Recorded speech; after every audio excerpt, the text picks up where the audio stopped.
Hey everyone, welcome to today's The Teddy Trader video. We are starting a fresh 5-session set here for a new week, here to round off the month of June. And I just want to sort of say a couple things here first, and then we're going to look at what I think is a major risk looming out there that people are not really paying too much attention to from the rounds that I've been making. A lot of people think that summer is a really boring time, and it can be boring.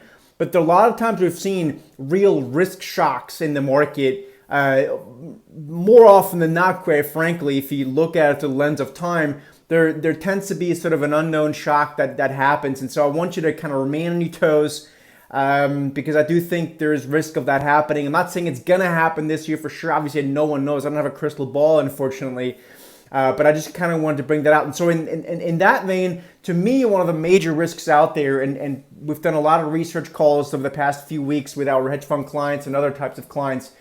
And so one of the major risks that we see out there right now really has to do with Europe once again. And there, it's not only that the growth has to decelerate, and I'll show you guys a couple of interesting charts here in just a minute around Europe, but also Angela Merkel, who of course is the chancellor in Germany. She's really losing, or starting to, it seems to be losing grip on her sort of hold on her position. And I think if that happens, and a lot of the calls that we've been having over the past few weeks, when we see it in the market as well, as you'll see, that could really be a risk that markets are, in my opinion, not yet really pricing in here.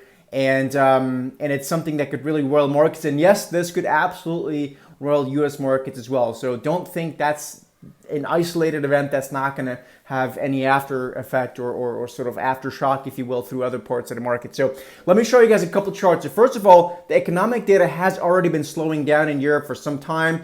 So let me show you some charts. First of all, start off with the DAX, right? This is the stock index of Germany, the big one. It's like the Dow. It's got 30 stocks in it. And what you can see here is quite clearly is, the lack of being able to make new highs. So this here is Q1. This is sort of the double top. We had a top in last December, so December 17. A marginal higher high. I would consider that a double top in January. I guess it was January, wasn't it? And then ever since, we've been making lower highs. And this looks a lot more bearish, if you will, than some of the U.S. counterparts. Moving on to something like Italy, which is certainly has been in front and center, and I've even, I think, talked about it here a few times already in this video series here on our daily videos.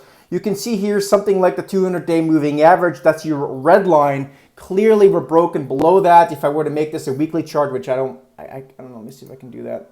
Might be too much work to do, but certainly we're breaking below there, and it clearly we've had a real blow off top here happening in the second quarter of this year, and now obviously we're trickling lower, but risking to break below some serious support. So that's just very simple optics around what's happening in European stock markets. We can go look at other parts of the market, other parts of Europe.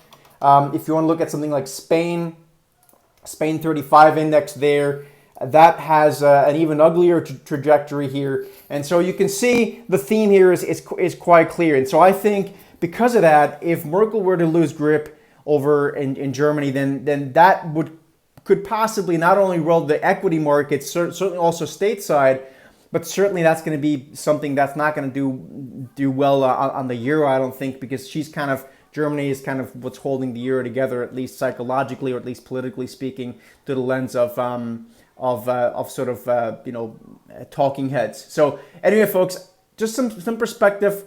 Don't fall asleep at the wheel. I do think summer is a very actionable, very good time to actually make money in the markets.